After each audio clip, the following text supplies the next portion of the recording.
And welcome back to Sullivan's Unheard Voices.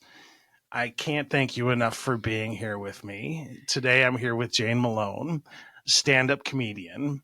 You're funny. Thank Oh you. my goodness, you're so funny. Thank you. How did you get started in comedy? I was pretty much ignored by all of society most of my life, and that's kind of what does it. I think a lot of artists are just it's a response to the things that we're not getting. So Yeah. yeah, And like you kind of knew from a young age that you were funny, right? I actually like my sisters are so much more funny than I How am. interesting. Yeah, they're absolutely hilarious. So I always thought like if any one of us were going to be comedians, it would definitely be Lynn or Lisa. But yeah, I ended up here, and then my sisters are nurses and therapists Wow. respectively. That's So awesome. yeah, so they went real serious, and then I do this. So That's awesome. Like when was your first open mic? I've been in comedy for almost 9 years now. Mhm. So my first comedy open mic was May 24th of 2016. What was that first day like? It was amazing. Yeah. So they say that it's an open mic. You can't really kill an open mic, but if you could, I did. I went up and I had practiced my 5 minutes of jokes, and I went up and I told them, and everybody really loved them, and I thought, oh, I'm a genius. Oh, that's awesome. It was so good. I was so I don't know, the adrenaline rush and the serotonin dump of it all. I was up all night. I couldn't wait for the next one. And so for the first year I did 168 open mics, which is quite a bit, for the first year. And then I don't know, I've done thousands since, Yeah. hundreds of shows. I'm a graphic designer also. So at this point, I've done 1,200 comedy event posters too. So it's kind of weird where my day job and my night job have kind of commingled, and now it's just pretty much I'm comedy focused in general as Yeah. an artist. So that's nice. I feel you on that one, having the day job and then doing this after work hours, because Yeah. it's just this, it's people don't understand, like your day job is your day job, but then if you have something that is kind of a job but it fills your soul, Yeah. it makes all the difference in the world. For sure. It feels at this point like I never stop working, but I'm never really working either, because it's always stuff that I want to do. And I've gotten actually really lucky lately. I've done quite a few hand-drawn posters, and like hand-drawn event posters have always been like a thing I've wanted to do. That's awesome. So now getting to do them for a comedy fest is really fun. So you're Nice. doing that already for a comedy fest? Yeah, I'm actually doing two different comedy fests right now. There's one in Alberta, Canada, and then there's one here. And so there's 4 different posters in total, but I've been making all those. But yeah, I've made 1,200 posters for comedy in the last 8 years. That's amazing. It's a lot of fun. That's 1,200 comedy posters. Mm-hmm. You can see everything. I have a website, flickingjane.com, and it's got all of my comedy posters. And then maloneybaloney.com has my comedy on it. So and check out Maloney Baloney. It's hilarious. It is not safe for work. No, it's not. But that's what makes comedy fun. It is. I really, I love a dirty joke. They say that as you get older, as you get more established as a comic, that you kind of start to head away from dirty jokes and start to do more nuanced material. I have not found that to be true about my style. I really do enjoy a dirty joke. And I appreciate that so much. Yeah. Because like I know a lot of people, like once they get famous, they steer away from that. But I always like feel like kinship with comedy and comedians who are still able to, and I hate to say the word still able, because I hate the fact that we're in a society that there's judgments there's cancel culture, all that other stuff that has tend to sort of impact comedians in a certain way. I like cancel culture. Interesting. It makes me look like a genius. I can find out how to like make fun of life without being mean or saying slurs. Oh, that's beautiful. Yeah, it's really genuinely not that hard. Okay. So, yeah, it's one of the best things to make fun of these days, actually, is yourself. Yeah. Like you come to this world with all kinds of like ideas and blind spots and expectations. And that's the easiest thing to exploit for a laugh is how silly I was thinking that this was this when it was actually much more like that. And comedy is more relatable that way. It's, there's, a lot of it can get mean spirited, and it just doesn't need to be. Like there's a lot of funny things that are still wholesome. Even my dirty jokes. I have a joke about how a man, like he put my foot in his mouth, thinking it was kind of like an erotic kind of thing. But even that joke isn't necessarily like, it's not all that lascivious or sexy or Yeah. anything. It's actually a lot more about how I was uncomfortable with this, even as a possibility. It's not about him or any of that really. It's about how lacking I was in the ability to be like sexy on that kind of level. I wish so. I wish I had the ability to be on stage like that. It takes years. Genuinely, the easiest thing on earth is to be like, oh, I want to tell a joke, which is fine. But like for me, for the first 150 mics, I shook like a leaf. I was terrified up there, and your heart rate goes, and Mm-hmm. you're breathing funny, and like it takes a good year or so of being up there and doing it regularly to where that just doesn't, it still kicks in for a big crowd. I get an adrenaline rush and I almost throw up.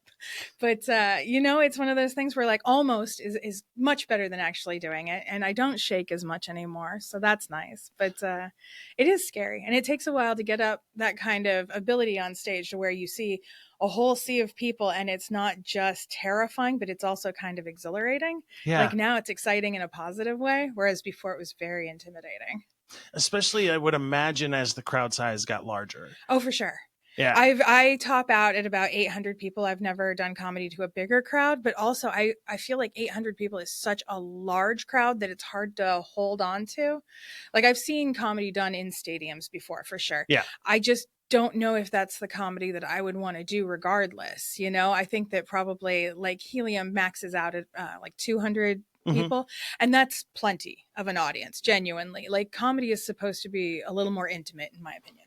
I couldn't agree more. Yeah. Yeah. It also messes with the timing if you have more people, I would imagine. You're trying not to, so there's a crest of a wave and you're trying not to step on anything this side. So you don't want to talk until they're on the downward side of that wave of laughter. And so the more people you are, the longer that wave goes. And so it does, like I have, right now I'm a feature comic. And so that means up to 45 minutes.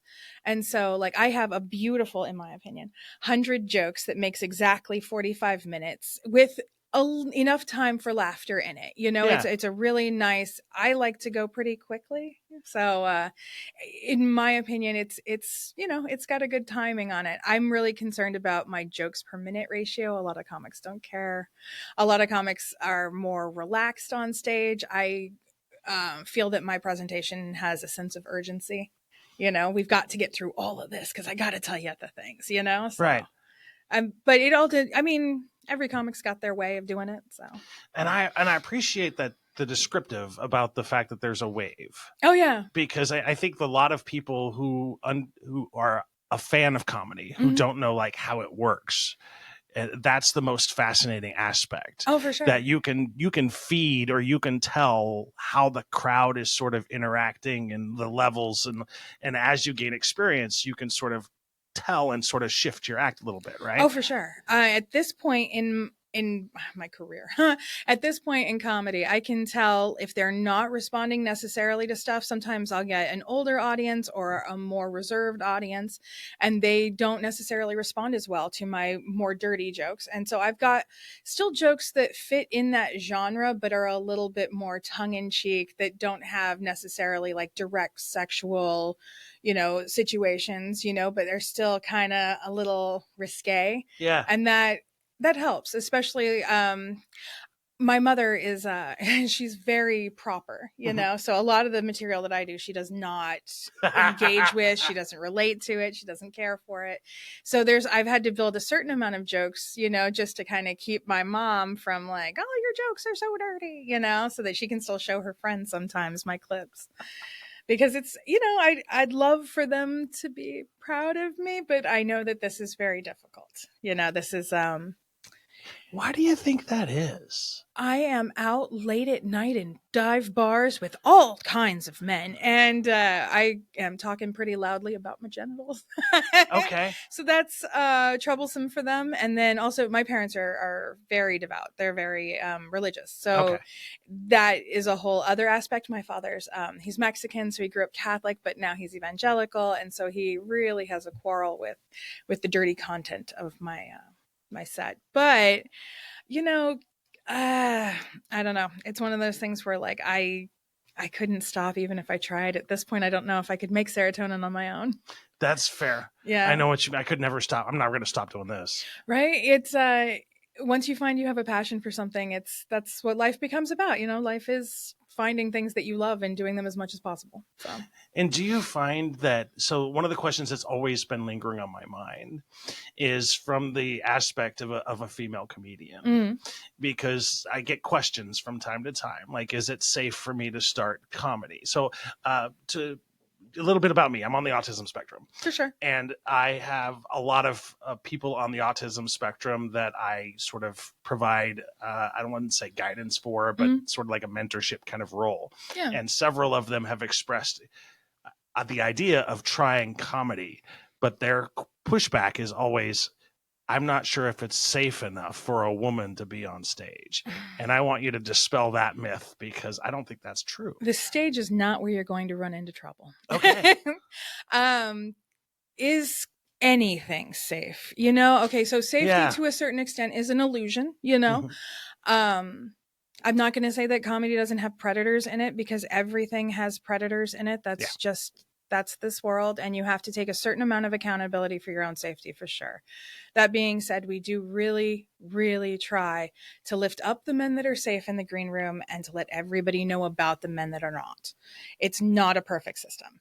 And I mean, in as much as like the justice system can't do a whole lot about predatory men, comedy can do even less. And Right. there is a certain amount of, you're kind of on your own. Women are 24% of the industry, according to Forbes. So that's disheartening. There's usually one or two of us on a lineup. And yeah, I spend a lot of time alone with random men in dive bars in strange cities that I've never, there is Yeah. a certain aspect of this, what do they call it? High risk behavior. But I always hated that term, though, but I understand what you're saying. for sure, I mean, it does put a lot of onus on the victim at that point. Yeah. Which I think is, it says something about where we are in society, which is sad. For sure. Uh, But it doesn't change the also, reality. no, that's the whole thing. Like, I mean, I think that you're expected to, oh, this is a shame, but also be aware that it is absolutely a fact. And so, Yeah. yeah, as a woman in comedy, you do need to be a little bit more wary, but I don't know where that's not true as a woman, period. 100%. Yeah. Like, I remember, so my sister, Megan, was, I say was, she passed recently, I'm so sorry. but me too. But she was gay. And I bring that up because I would hear all of the creepy stuff that dudes would do and say to her. Yep. And she gave zero signals of being interested in men, like, ever. Right. And it was like, I was like blown away sometimes. Like, he had the audacity to say or do that. Oh, yeah. Whatever, it is what it is. I Mhm. look like this. I'm not considered a hot chick. I am considered a fat chick, but I'm okay, whatever. And so I get a lot of nonsense, and I cannot even imagine what it would be like going through life as like a typical like hot chick. I imagine I'd want to set fire to everyone everywhere. It's we get a lot of crap from a lot of nonsensical men who think that they're very special. And I want to go on the record and say, all you nonsensical, creepy dudes out there, just stop it. All right. Just Right. stop it. If you have a creepy thought, keep that shit to yourself, please. Everyone has creepy thoughts. I have a 13-year-old son, and so his dad it's summer. There was Mhm. a girl wearing shorts. He's like, "Oh, look at those shorts." And my son was like, "Ugh, you sexualize people, you caveman." I love And that. that's where we need to be. I Just love like, that. gross. Who would sexualize someone like gross? Mhm. Grow up. And like, I have no problem. I don't know. I have no problem with people being flirty and being fun, and there is a certain amount of okay for that. But then for me, I'm a comedian. So when I go to a show, I'm not looking to pick up an audience member. I'm not looking to pick up a fellow comedian. I'm actually at work. I technically get paid for it. Yeah. And I know that I started the conversation about my genitals. I'm aware. But like, there's really no need for anyone to come up and talk to me about that afterwards. Yeah, like, I didn't open a dialogue with you about sex Yeah. This isn't a dating app, people. No, absolutely. It's a live performance where you watched a funny monologue of mine for a certain amount of time. Like, and so men will take, what I do for a living, absolutely, because it is kind of titillating. It is kind of risque, and they will use that as an open to begin discussion, as though like I am open for business. And regardless of whether or not that's true, it's frustrating because I don't know that I don't think that it affects male comedians the same way, Right. Maybe they do. Maybe it is all Elvis in there and women are throwing their panties at Dane Cook all the time, or whoever else. Oh, it's Matt Rife right now, isn't it? Yeah. He's the big sexy one. I heard that he sold $30,000 worth of merch at Helium. I'd kill to sell $30,000 worth of anything. I'd kill to send $400 worth of stuff. Right. How much is my kidney going for? Right. Yeah, it would be nice, but I'm not that kind of comic. I seriously doubt I'm ever going to have a Netflix special. I don't do crowd work, so. Is that the sort of the way it's going now, where you need to do crowd work to get sort of ahead? Or has Steve Hofstetter sort of changed that culture? It's helpful to have a gimmick for sure. Yeah. Like, I mean, I know a lot of comics that have kind of a specialty hook, and that's really helpful for their comedy. I don't know. I think that being like outrageously good looking probably helps his career. That's fair. Right. Yeah, pretty people don't have to work that hard, and that's not me. That's just statistically, they just don't. So yeah, but also, I don't do crowd work, so every set that you see from me is going to just be A to Z jokes because I didn't expect anyone else to bring any. So that's helpful. And nor should they. When I go to a comedy show, I kind of just want to watch them do their thing. I'm not really interested in the participation. I like to sit at the back. I don't want to be talked to. I don't know. I'm not into interactive comedy like that. And I'm spending money to see the comedian. Yeah, I want to see the jokes of the comedian. I love jokes. I do not like improv. I love written material. I don't want your first thought. I also had that first thought. I want your eighth thought, something deep down that's really interesting, that took you a while to get there, that you went through like variations and edits on, that you've tested. And I think that's why a lot of the big comics maybe aren't making it as well as they should. Like, they've got the time, they've got Netflix for a solid hour, they could do anything, and they're not just killing, and they should. Yeah. Because they've got all the time and the resources to work the jokes, but like, you have to work the jokes. You have to go to open mics. It sucks. And I don't know how you would do it, even as a big comic, without that. That's the step. That's the homework of it. Because it's like almost like a competitive athlete. Absolutely. You have to get in the gym and work out your jokes. Yeah, absolutely. And you take this thing and you grind it and you grind it and you grind it until it's like a pearl. It's a beautiful it's a jewel of a joke. I can't wait to tell you. It's got facets, it's got depth, it's got clarity, it's hilarious. Like, there's so much good that goes into creating a set. Like, I don't know why you wouldn't. Like, that's the part that I fell in love with. Like, I love the presenting of the jokes, but the presenting isn't good until you've done the homework and you have something cool to present, Yeah, I don't know. I love that part. I love to write, though, and a lot of comedy, you see, it's like they say on TV about like police work, how you see the glory of it, but you don't see like the stakeouts that take 26 hours or all the paperwork. It's the same with comedy. You don't see the homework that goes into it. You just see the hour on Netflix and it looks pretty good. Yeah.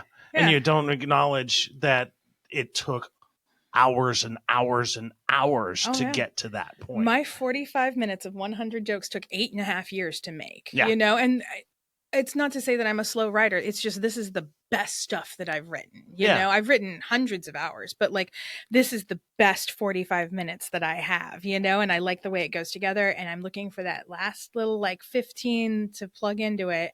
And then I'll have a solid hour. And then once you have an hour, you're considered a headlining comic, and you can be like, hey, I have a good hour. Let's set up a show, the whole thing. That's awesome. It's a lot of fun. And then you recently came in second. I won Vancouver's Funniest. Oh, that's that awesome. was wonderful. And then I was in the semifinals for Portland's Funniest, but I did not make it through to the final. Dang it. I know. I was coming in like 9th or thereafter. Okay. Yeah, the top 8 went in on Sunday, and we actually crowned Ben Harkins last night. So he is 2024's Portland's Funniest Person. Which is good and I'm not sure I agree, but I'm just kidding. I want to see the statistic. No, it's fine.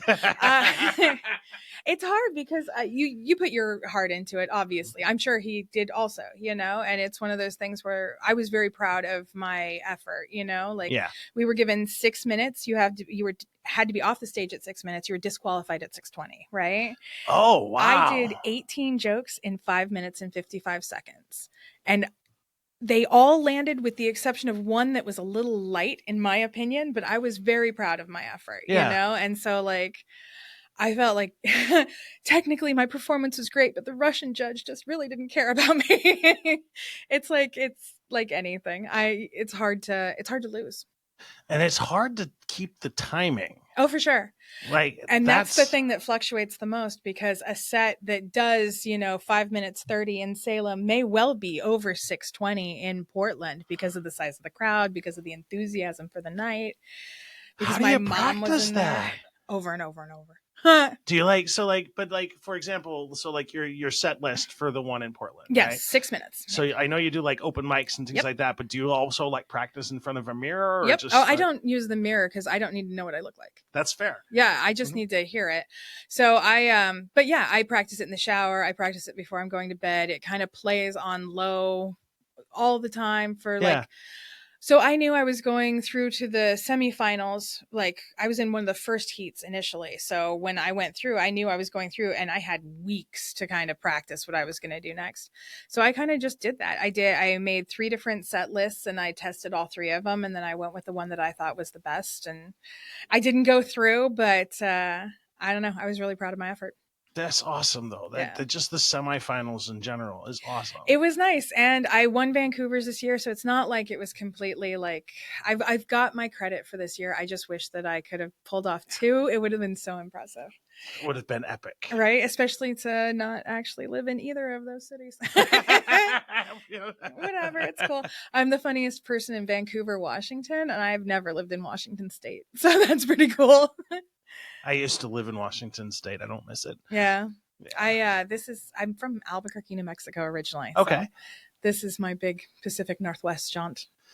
I have been in the Kaiser Salem area for a little over a year and a half now. Oh, wow. I've been here 10, almost 8, almost 9. Do you find it as welcoming here as I do? I don't know. I do. I don't do a lot of community stuff. Mm-hmm. So it's not like I don't belong to a church or a community. I don't know what else they would be. A community center. Yeah. Or like an organization. Yeah. I mainly just work, but I do think that, I found my people, I think. Yeah. Yeah. And because like I've found like there's a huge difference between like Portland and Salem. Oh, absolutely. I've only worked the comedy scenes for these places, but like Salem and Eugene have a smaller, tighter comedies, and the scene is it's all the way around. It's very competitive. Okay. But Salem and Eugene do seem to lean on each other more, whereas Portland is kind of more every man for themselves. More cutthroat, right? Yeah, for sure. Well, yeah. They've got a real comedy club. Helium is a real, like, across the U.S. And then they've got Kickstand and Curious to a lesser extent. So that's also, something. But yeah, that's as far as like Oregon goes. Portland's like the big one. And then from there, probably Seattle, Washington, and then L.A. Okay. For comedy. And I have to acknowledge how you agreed to be on this podcast. So I appreciate that. Oh, no worries. Speaking of inappropriate, I know, right? I came across your profile and I was like, oh, wait, I always wanted to talk to a comedian. Yeah. And then I saw your jokes. And I was like, oh, I have to reach out to this lady. I have to. So I appreciate you taking a chance. Absolutely. Yeah, I figured I might get murdered, but I'm in for a good time. We'll see. I love it. It's 50-50. I'm so broken, you've got nothing to worry about. Right. Same. It was definitely different. It's the first time on a dating app that a man is asked to interview me, which is nice because usually they just do it, or they'll type out their like type 5 and then they'll like try out their jokes on me to see if they're funny. Really? Yeah, because making me laugh is a big deal.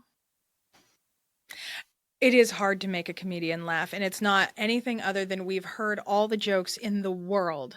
I could see that. Yeah. It's after a certain amount of time, you can't handle jokes anymore. Like from people who don't tell jokes professionally, my mom will be like, hey, look at this. And I'm like, Mom, I have heard that meme 8 or 9 times from people this week alone. Like, please do not.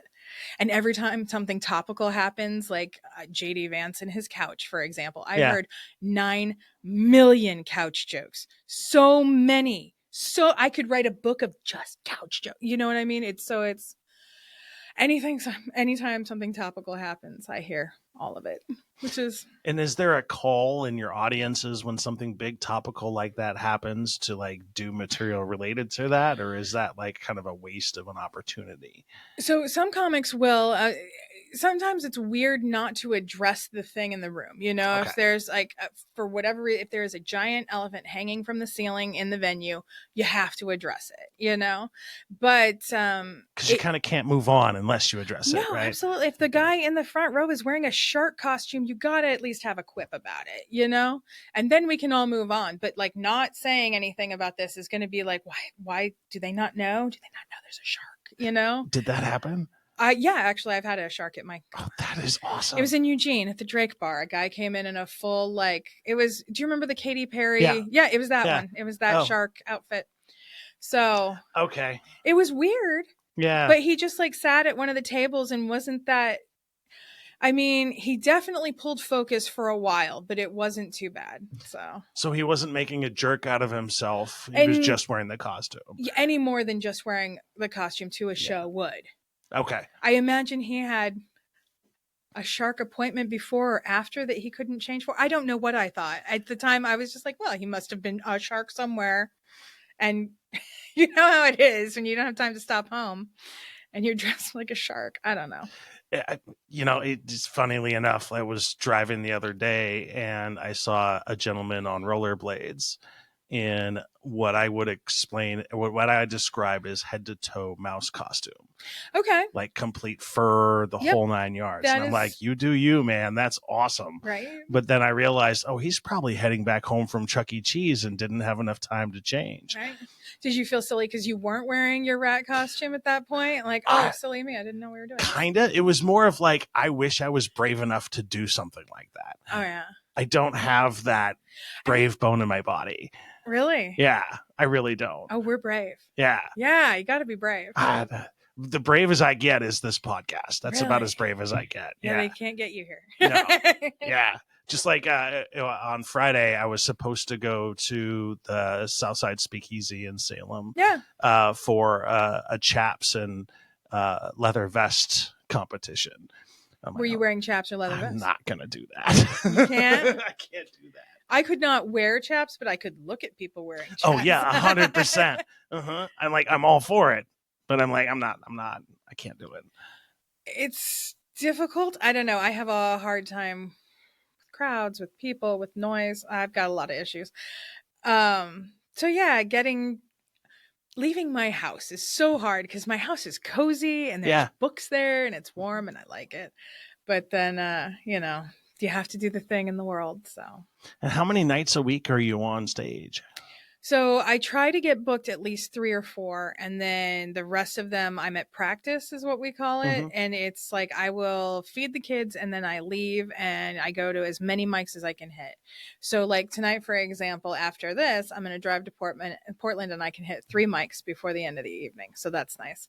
If you get there earlier, you can get 5 in a Monday. That's great. You know, there's a bunch on Sundays. So it all depends on what days you're going. But typically I work like Wednesday, Thursday, Friday, Saturday. This Wednesday, actually, I am hosting the Infinity Room downtown. Oh, nice. They have a Wednesday night open mic, starts at 7. So I will be hosting that. And it's just every weekend's a little bit different. But usually I try to be busy 3 or 4. 4 would be better. But yeah.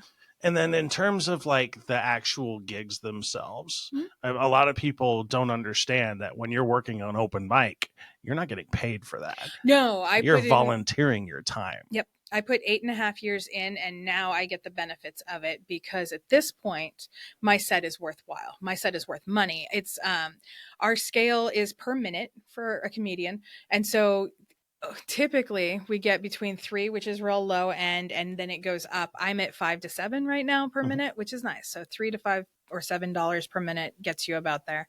And then I don't know, the most I've ever made was 350 for 45 minutes, and that was amazing for me. I really loved it. And then I won $300 when I won Vancouver, so that was nice.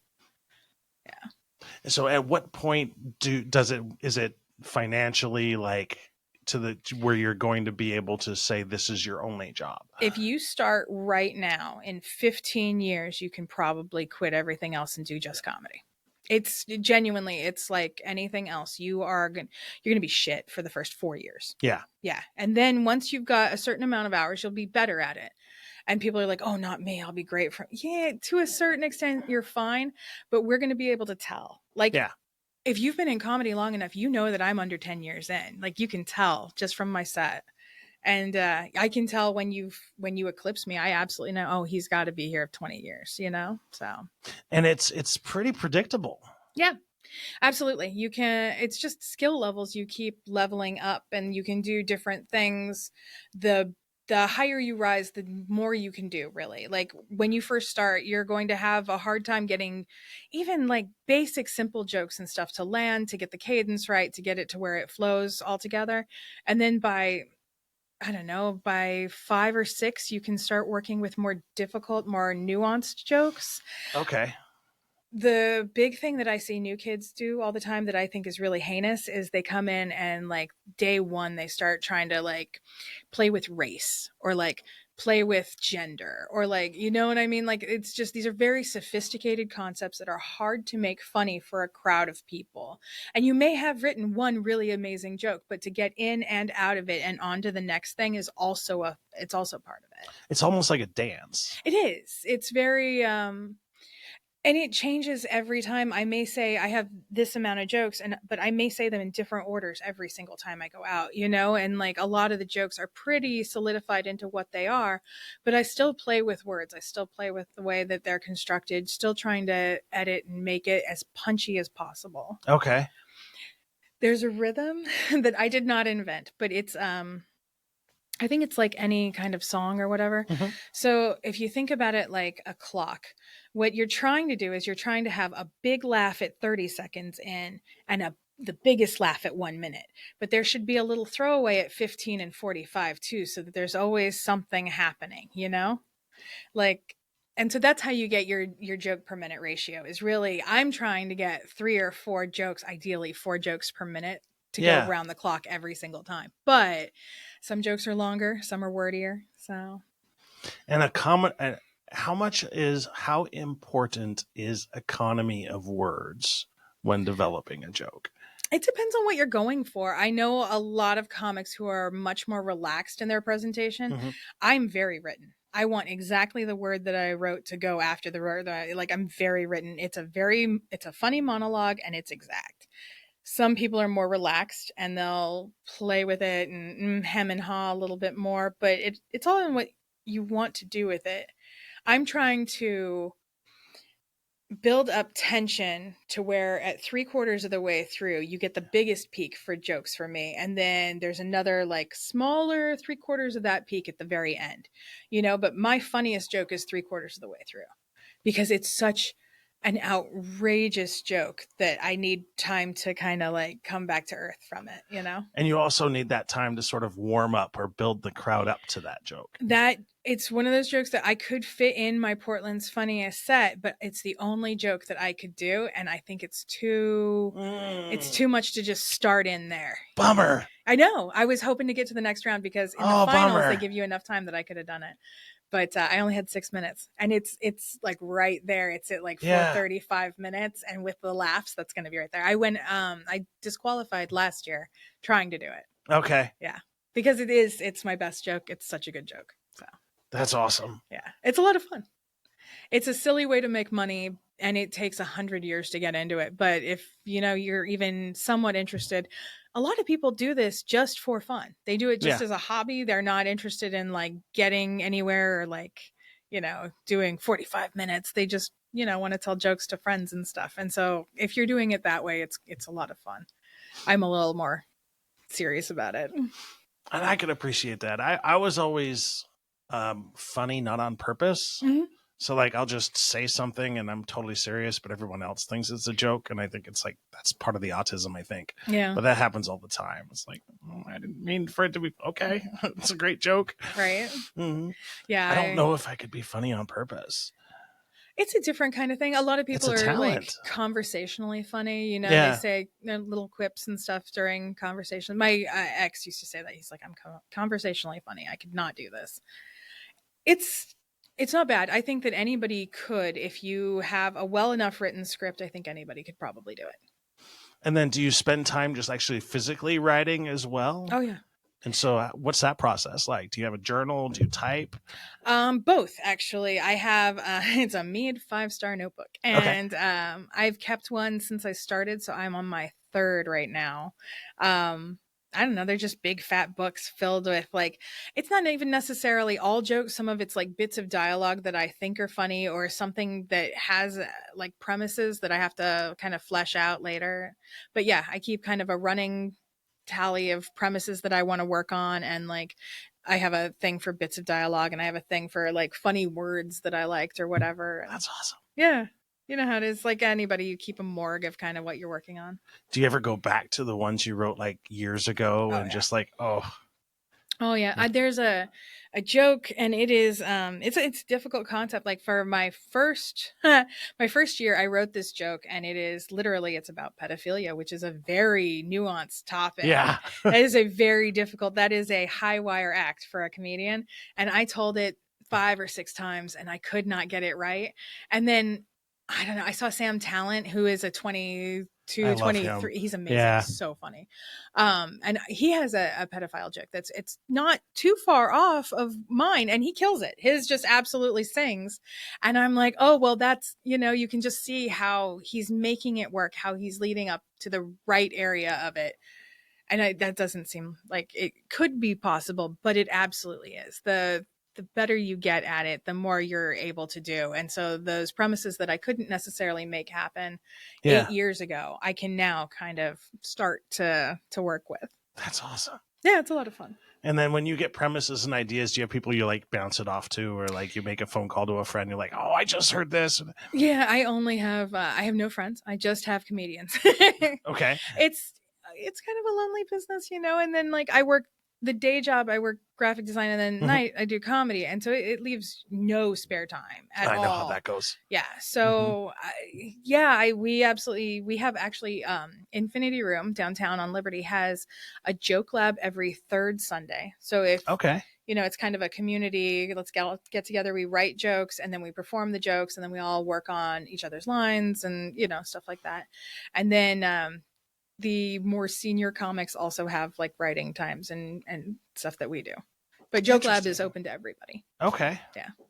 And then so like Joke Lab, it's like a group of like 10 or so people, or yeah, I think that's probably a fair amount. We've had more, we've had less, but it's usually, and it's people at all skill levels of comedy too. So you'll have people that are definitely more senior, and then you'll have people who have never actually been up on a mic yet, who have just, they've thought about it. They brought in, is this a joke? How would I do this? And so we all kind of work from there. And do you find that the best place to start is just to start? I would go. So I'd go see an open mic if you've seen one and you're like, no, I definitely want to do this. Then absolutely, at 12-point font, 2.5 type pages is 5 minutes. So, okay. Yeah, absolutely. If you're write some jokes though. Don't just go up there and not have anything written. I've seen people do this all the time and they just die.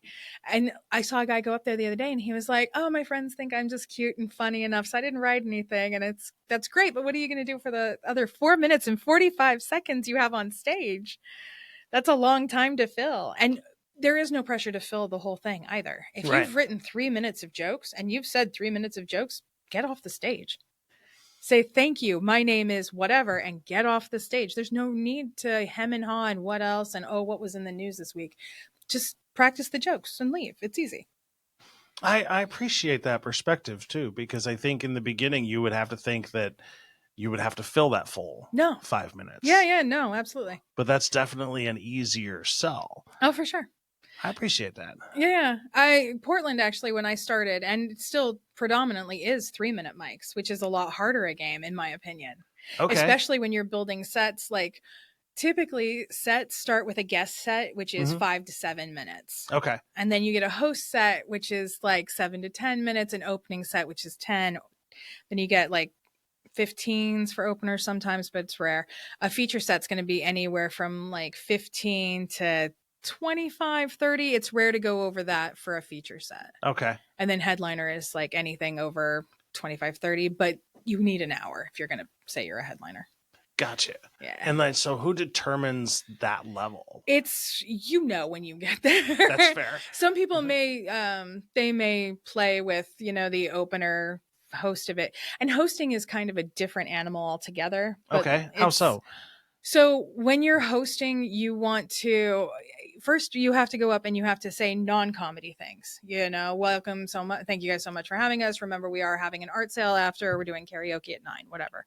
And then you have to be like, oh, and by the way, we're gonna have a great show for you tonight. I'm gonna be your host, and so you'll be waiting.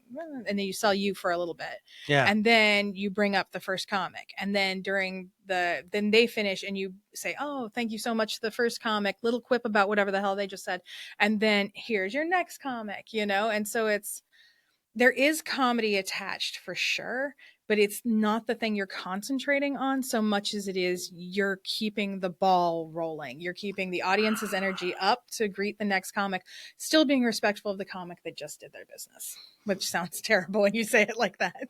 But that's the reality. Yeah. And I appreciate that perspective. Yeah, it's different, but there is still comedy involved. It's just a lot more moving parts. A lot more pieces you have to remember to include, and then also include a couple of jokes every here and there. Oh, for sure. And then also, when you bring up this next comic coming to this stage, blah, blah, blah, and then you leave the stage, you have to hit start and start timing them. And then you have to light them to let them know that they're 2 minutes from done. And then you have to go wait in places. You know what I mean? So there's nobody working the board. No. If you're hosting, you're running the show. Like, there might be somebody on sound, but their cues come from you. Interesting. Yeah. I had no idea. Yeah. So there's a small amount of show running and a small amount of comedy, and it all kind of comes together to be just outside of what stand-up usually is. Because usually somebody says, Jane Malone, and then I go up and I do the little dance, and then I come out and I go get a burger or whatever, you know? So hosting is a lot more involved. I appreciate that. Yeah. And then what's the wildest place you ever did stand-up comedy? Or didn't see that coming? We have done so much nonsense. So I've been a comic through COVID, right? And so we were doing comedy in parking lots at drive-in theaters with what are this? With like a megaphone? Yes, thank you. I was gonna say air horn, but that's not it. It's like a megaphone. And then the cars would honk instead of laugh when they like something. And so we've done it that way. We've been in car washes. I've been, oh my goodness, it feels like everywhere. Obviously 1.5 million dispensaries. Comedy at a dispensary? Oh yeah, you would think that, this is brilliant. We're gonna get a bunch of pot smokers in here and they're gonna love it. People that are high don't laugh. Yeah. They just smile. They smile and they nod at you. And they're like, They don't laugh at all. It's wild. So, we've done comedy outside in parks. Laurelhurst gets every Friday. They get a big comedy show going. We've done it here at Bush Park before. I have a friend, Clifford Eifler Rodriguez, who has a pop-up comedy mic that he runs around Salem. And so he'll just bring literally a soapbox and a project and a PA, and they just shout at the Capitol. They'll be like, and this is about my genitals or whatever. So it's that's fascinating. It's wild. Comedy is just kind of nuts all the time. And then when you were talking about earlier, you said that you're doing your host set, and then you have karaoke afterwards. Yep. That's wild. On Wednesday, I will be doing, so I will be like, hey, we're all doing this comedy open mic. There's 35 people on the list. Everybody gets 4 minutes. I'll light you at 3. You have 60 seconds to wrap it up. We're doing karaoke at 9. Anybody who is under the age of 21 has to be out of here by 10 p.m. I'm sorry, that's OSHA. But yeah, there's a bunch of stuff that you have to go through. And then also in the back of my mind, I'm like, and I wrote these 5 new jokes about my mom. So it's at some point I have to of all the stuff that they told me I have to say and be like, okay, and I'm your host tonight and my mom. So it'll be interesting to do it, but it always is. most of the time it's a lot of fun. There's some nights where it's not. I did a private birthday party one night in Prineville at the Elks Lodge. Wild, right? This man was turning 83. Oh, wow. And like I went up on stage and he rushed me, like this very old man wearing like full-on Carhartt like cute little overalls. It was wild, but he totally rushed me and he tried to grab my boobs. And it was just wild. So like he went out like this, and so I pushed the microphone into his hands and like took 3 steps back, and then he started talking into the mic at his friends who were over here because he was drunk, obviously. I don't know if I need to mention that. So then I left and they still paid me. And then I stole his booze also. But you know, it's comedy is pretty nuts. I took Comedy 101 from Alex Falcone, who was a Portland's Funniest winner, and he said that comedy will give you whatever you want. You know, if you want drugs or alcohol or like, you know, partners or whatever, comedy will give you anything you want. It's up to you to decide what that is, you know? So. And I appreciate that, because at at some level there is always so I spend a lot of time with musicians too. And when you spend a lot of time with musicians, it's kind of the same thing. Absolutely. Where the drugs and the alcohol and everything is there if you want them. Oh, for sure. And I always choose to like kind of stay away from the drugs piece. Just because of... I've done both. I mean, I've been absolutely, I don't know, off the wagon. I've been absolutely on the wagon. I don't know which way that goes, but I don't know. I think that for me, I'm here to tell jokes, and I am so much better at it when I am not out of my mind on any substance, you know? Like, so I will have a whiskey before I go up, maybe 2 if it's an open mic. You know, if it's a loosey-goosey night where all having fun, I'm at the end of the list, maybe I'll have 2. But if I'm going up for a paid gig that someone has put me down for and there's a crowd, I want to impress these people. I want them to go home and be like, you know, who's really funny and I should look up on Instagram is Jane. And that's what I want. So I tend to play a little bit clean these days as far as that goes. But I've been here long enough to have done all the stuff. I tried the whole thing. Gotcha. Yeah. I'm that person. I have to make the mistakes myself. I can relate to that. Yeah. Yeah. I gotta try it. I have to have my reasons for not doing this. I can't use anybody else's.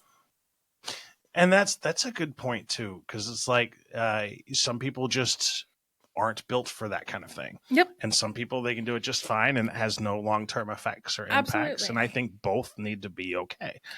I as far as I know, I don't have any real addiction issues. You know, I feel like at this point I would know. Right. Like, but I think probably comedy is as close to addicted. I cannot imagine stopping. You know, I think it would hurt me in a profound way to have to quit. That'd be a huge hole. It really would. And I don't see a different kind of job that would fill that hole. No, it's very unique in and of itself, and it's something that I love so completely because it takes everything that I love and kind of combines it together. You know, I've always loved performing. I've always loved writing. I get to perform things that I write, and I get to watch the crowd react and there's nothing like it in real time. And every single time you go out, it's different because every audience is different, and it's like a puff of smoke. It's there for a second and then it's gone. Yeah. It's so temporal. I love it. It's so hard. It's absolutely ridiculously hard sometimes. And you don't get that everywhere. You know, it's always a challenge. And I can appreciate the fact that you also put forth the work to get there. For sure. You do not, it's competitive enough that you won't get here if you don't try. Yeah. Yeah. Absolutely. There are so many people that want the spots. You have to be willing to work pretty hard for it because I want the spot and I will outwork you if I can. Do you think there's enough demand in the Salem area for somebody to open up another comedy club here? We have the one. And comedy's a hard sell during the summer in Oregon. It just is. Interesting. We get such a short summer season. Everybody wants to be at festivals. They want to be out outside. You can't compete with Oregon in June, like, so we do have the Infinity Room downtown that is a music and comedy specific venue, but comedy is mostly a fall, winter, spring kind of thing when you can still get people inside. People will come in more for music, it feels like, but it is just really hard to sell events, that aren't outside in Oregon in the summer. I wouldn't have thought of that until just now either. Oh yeah. Yeah, summer's my real lean time. That's hard. But it's okay. We're all about to go back to school again, so it's going to be good.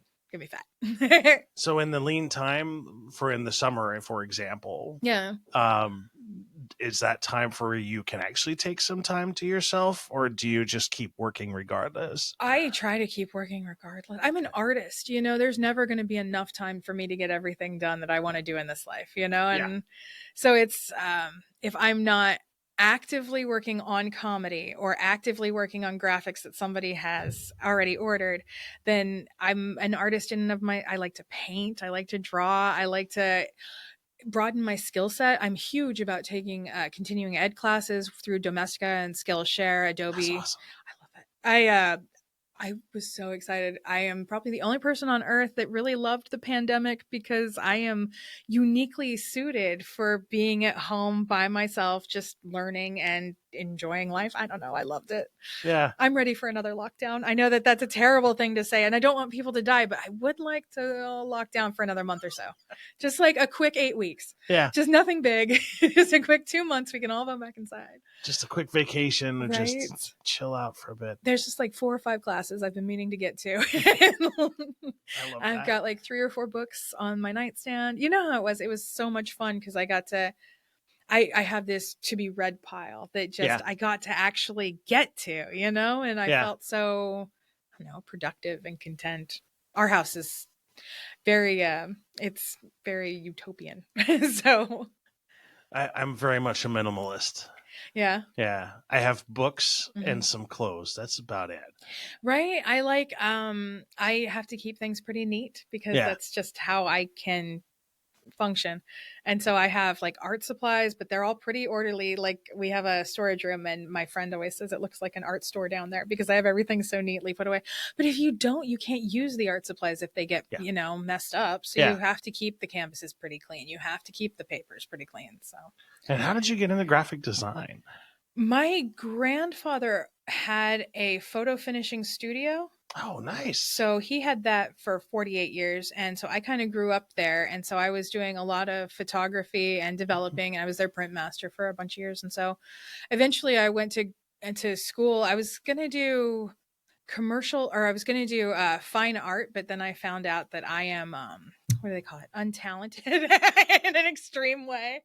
It sucks. There's Rembrandt and then there's everybody else, and then there's me. Yeah, I am, I'm on this area. Don't feel bad. I'm here also, and in my mind, I can see beautiful worlds that I could never execute. It's so frustrating.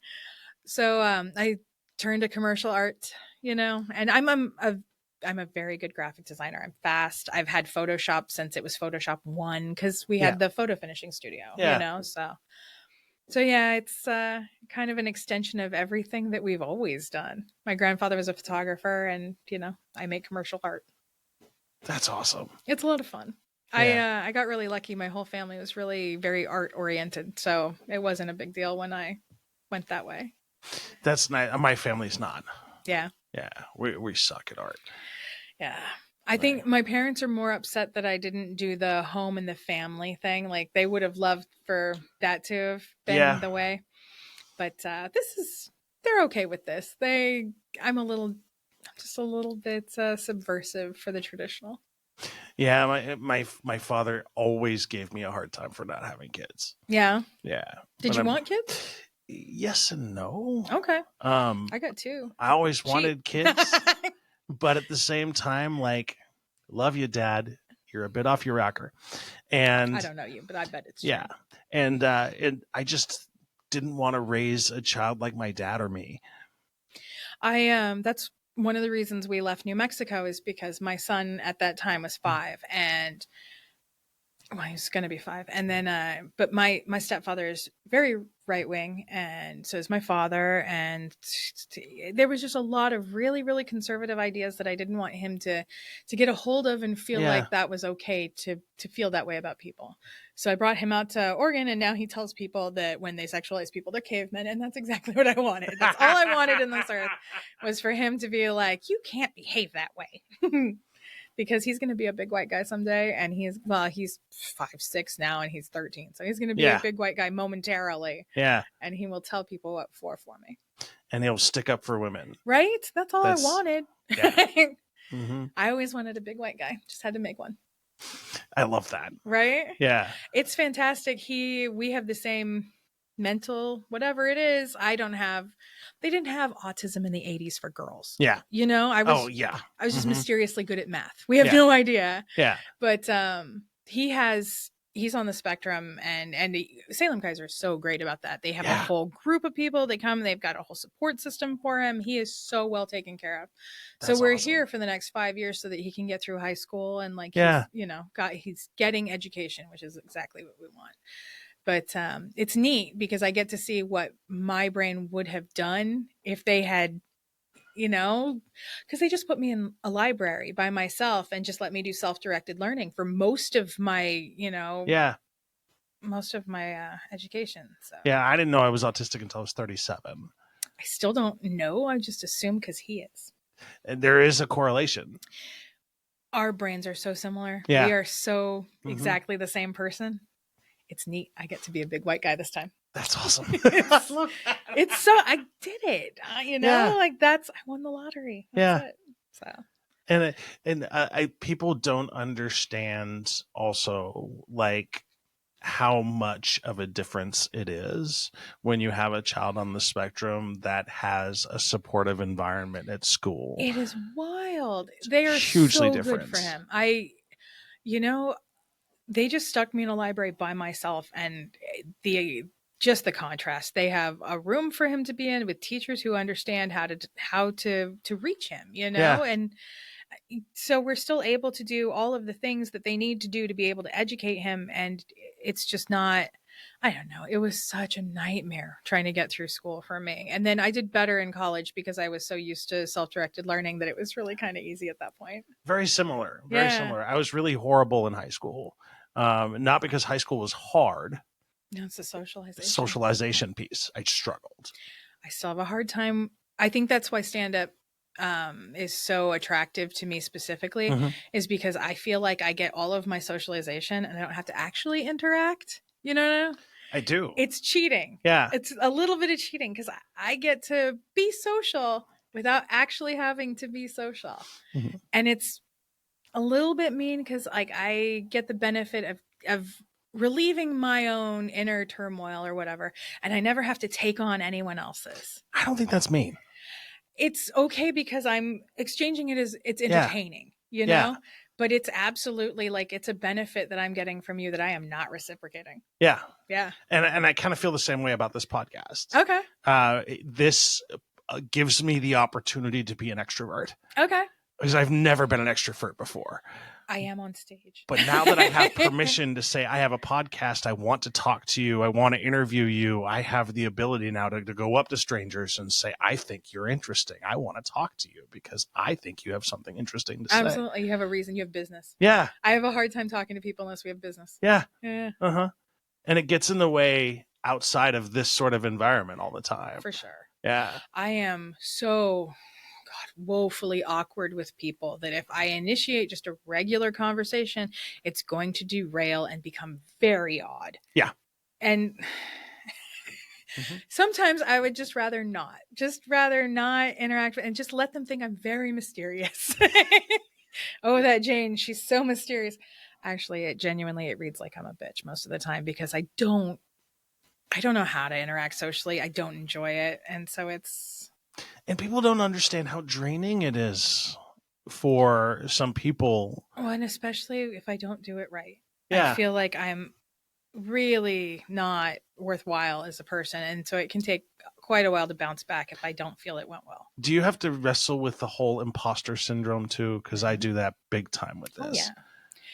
The only thing that helps with that is that I know that there are, we're 24% of the industry as far as, so there's 76% of the guys out there that think Yeah. that they are in the place that they should be.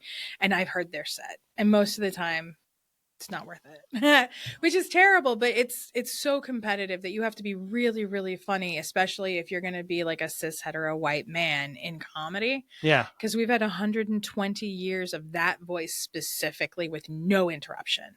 Do you think it's finally shifting to where the voices of those who aren't part of that dominant culture have a fair shot?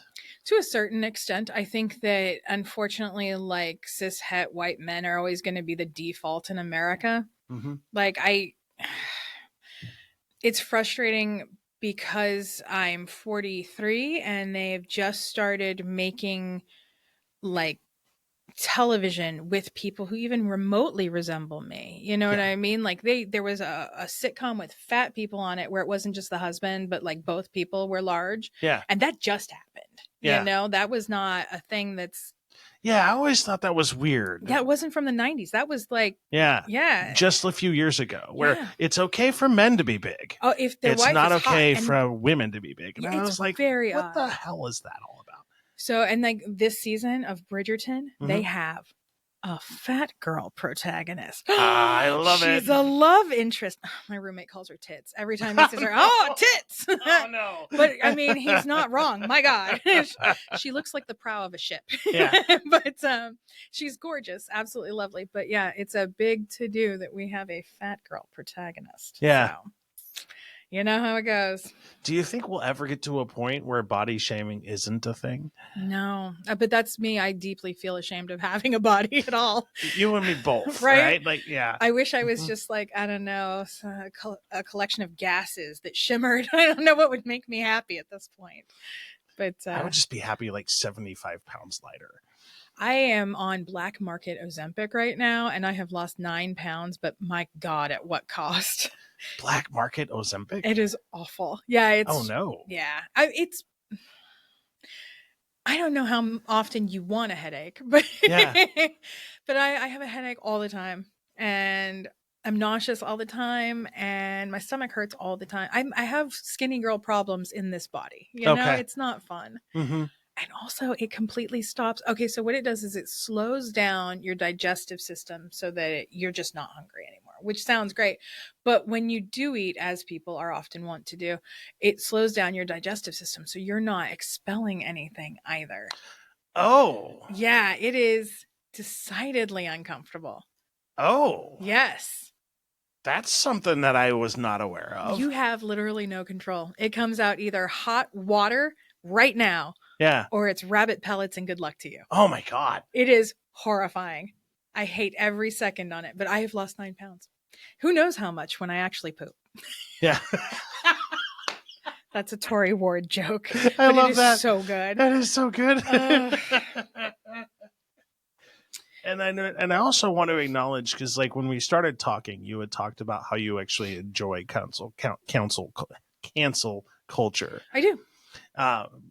Is there a piece of it sort of like I wanted to sort of talk about that a little bit because this podcast is dedicated to positivity and acceptance. Absolutely. And wanting to steer away from the societal norms of people judging everybody and being harsh and not letting people be themselves. Absolutely. And I guess the whole concept of cancel culture as well as stand-up comedy can coexist. I didn't even think about that until you said something. Yeah, I don't have a hard time with it at all. Like, it never comes up. No one is ever like, oh my God, we have to cancel Jane. Yeah. Again. Right.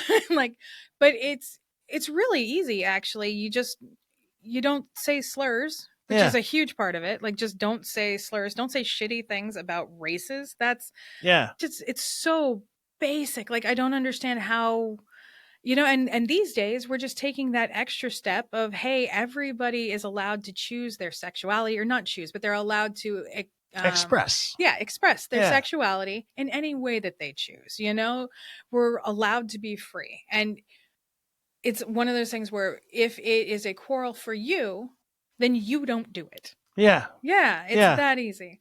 Yeah. So If you there, have a problem with the kind of comedy, yeah, it's up to you to not go to that comedy show. they have a right-wing comedy show all the time. Alex Elkins, a right-wing comedian. I never listened to him. Yeah.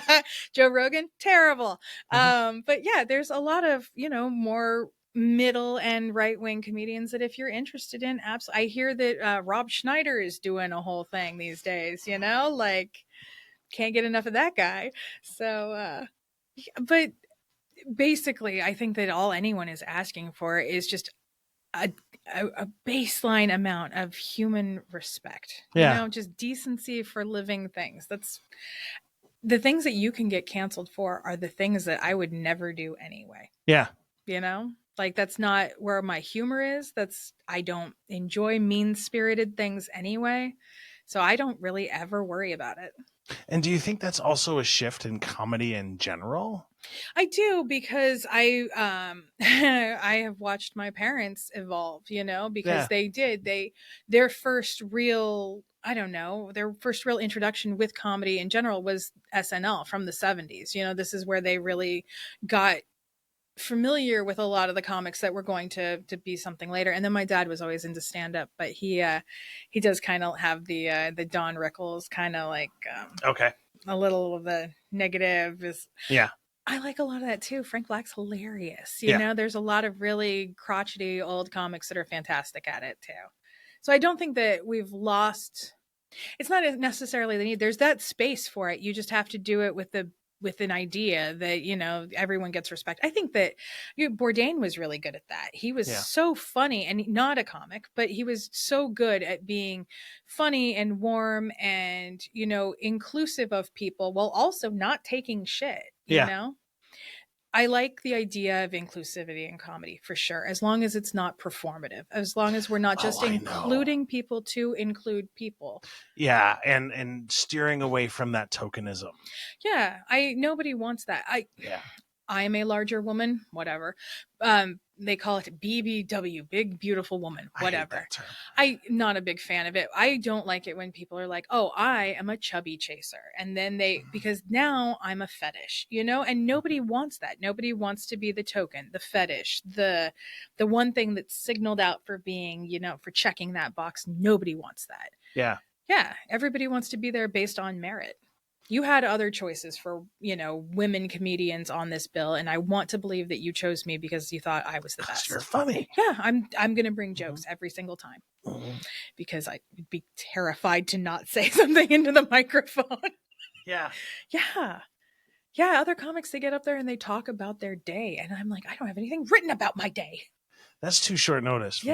I need, unless something happened that I need to address, I'm just going to go with jokes that I wrote. Yeah, but even then, like with something that happened, like because I do a TikTok as well about autism, and I always put a 3-day delay. Yeah. Because I'll read something in the news and I'll be tempted to do a hot take because you read the headline and it says like DSPs or this, and so you're like, that gets my blood going. But then you like spend some time to digest it and you're like, oh wait, they're feeding a narrative, and in the reality is you're not paying them enough. Yeah. And you're making them work 60 hours at salary and saying they don't qualify for overtime. Well, no wonder people don't want to get into that line of work. Yeah, for sure. But then when you read the headline, it says that there's a shortage of people and it's the people's fault. Oh, for sure. But no, it's like they're always saying there's a teacher shortage. Well, yeah. I mean, technically there's a pay shortage on that. Yeah. So. Mm-hmm. Yeah, if that was competitive, if we paid teachers $75,000 a year plus time off bonuses and classroom stocking, yeah, what is it? Materials cost. If we paid all of that, you have people fighting to be teachers. Yeah, yeah, and it surprises me that we say we don't have enough resources for that to happen, but I question that. And that's about all I can say on that subject right now. This is America, and I try to stay polite. Yeah. It is not that we don't. It is that we have allocated those funds for other endeavors. Yeah. And it says something about the priorities of the people in charge. For sure. That's where they put their money is what they care about. That's what I do. I look at my whole bill and I decide that, hey, putting, a roof over our heads is the most important. So we pay that first, Yeah.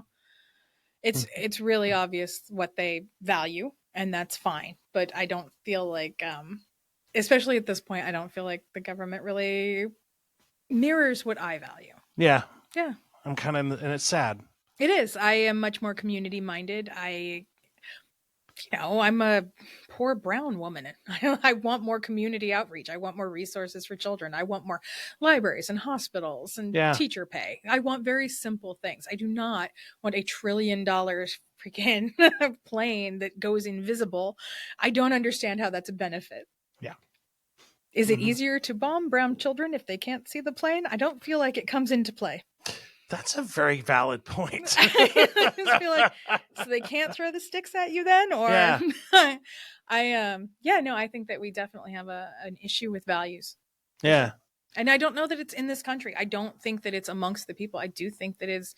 I don't think so either. Like, I talked to so many people for this podcast, and I put myself out there, and the people that I talk to, they all say the same thing. Yeah. We're all community minded.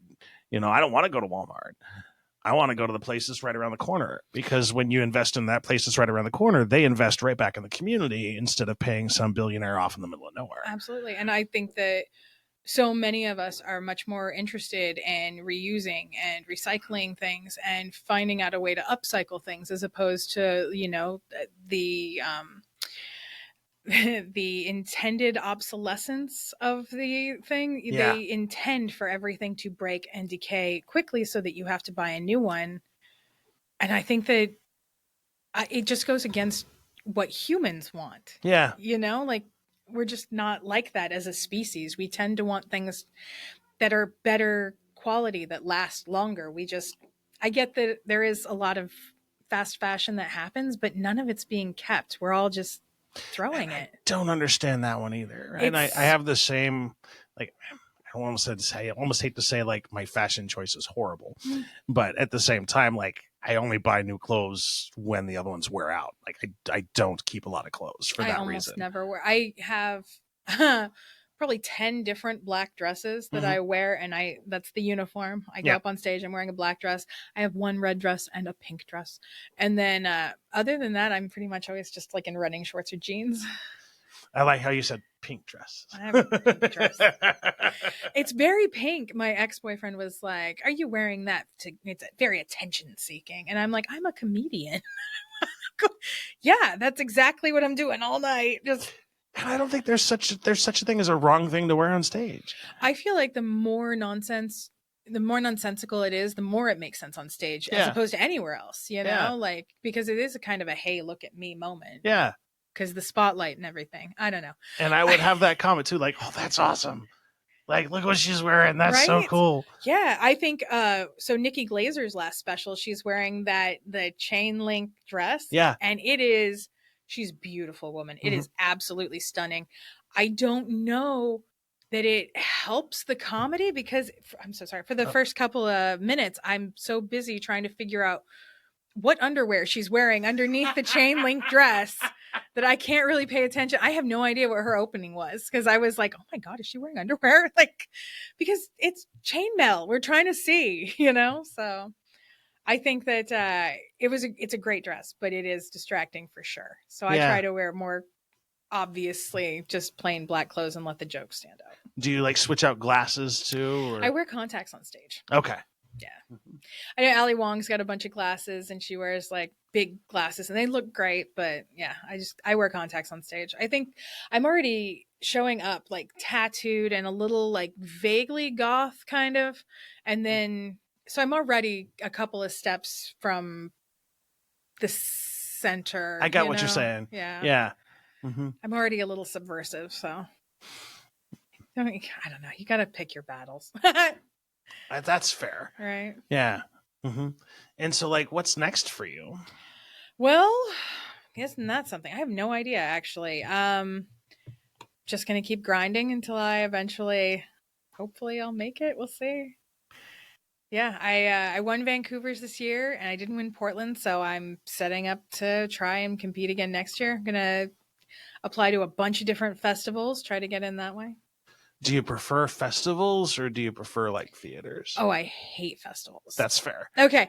Festivals, you go to a random city that you may or may not have been to before, for sure. And then you're on X amount, usually it's 3, 5 different bills with a bunch of comics that you've never met. It's mostly about like networking and stuff like that, which is cool if you like to socialize. Right. Yeah. Mm-hmm. I hate socializing, but I will do it because I really love stand-up. And I eventually, when my son, I don't know, he's going to graduate high school, and then I imagine he'll do something with his life.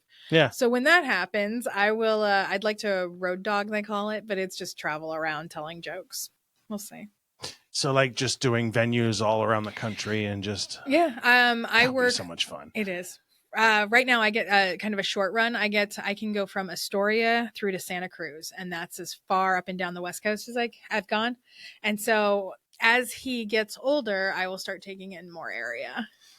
And is he able to travel with you too as he gets older, or do you prefer not to? Oh, he could, but he's 13, so he's kind of young to get into any of the venues yet. Gotcha. So probably wait until he's a little bit older, but we'll see if he wants to. It's I've been a comedian now since he was a kid, since he was 5. So it's one of those things where like he's heard all of my jokes and he doesn't necessarily love all of my jokes. Okay. Both of my kids think I would be very funny if I wasn't their mom. You know? Like it's really hard to hear your mom joke about her vagina. Yeah, I could see that. Yeah. I could see that. It flavors it. So, but they do agree that I am funny. They don't have a choice. it's you have to say that before you go to bed at my house. Oh, you're very funny, Mom. Good night. Yeah. Yeah. Well, we've been at it for over an hour. Oh, killer. Sweet. Yeah. We have. Yeah. All right. So thank you so much. Where can people go to find out more information? Repeat your... Okay, so if you would like to see my comedy, I am on maloneybaloney.com, and it is Bologna, like baloney. Love it. Yeah. My mom can't ever find it because she's like, how are you spelling baloney? I'm like the actual thing. Like the city in Italy. I don't know what to tell you. But yeah, maloneybaloney.com has my schedule of upcoming performances. It's got sets on there. I've got links to my YouTube channel, which just has like 6 sets, but they're very funny.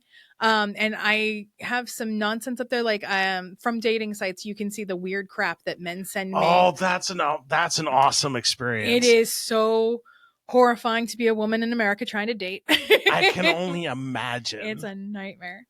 And then if you wanted to see my graphic design, I am at flickingjane.com. Yeah. And then it also has my new comic book, and it is out now. You have a comic book? I do. It is called Jane Malone's All right, a Fat we're going to Girl. pull back for a second here and spend some time talking about that. Oh, it's if you have time. Oh yeah, for sure. It is it's the first one I've ever produced. It is a self-published book. It is no big deal, but it is the story of one of my bigger jokes, and I don't know, I drew it all out. I wrote, drew, published it myself. It's a lot of fun. That's awesome. Thank you. How long ago did you have that published? It came out in January, I guess a long time ago now, because it is freaking September this week. My goodness. So yeah, the first issue came out in January. I don't know if I'm going to do another one or not, but we'll see. That's awesome. It was a lot of fun. Well, I'm so glad you came here. I had so much fun talking to you today. Indeed, it was great. Thank you so much for having me. Thank you so much. Indeed.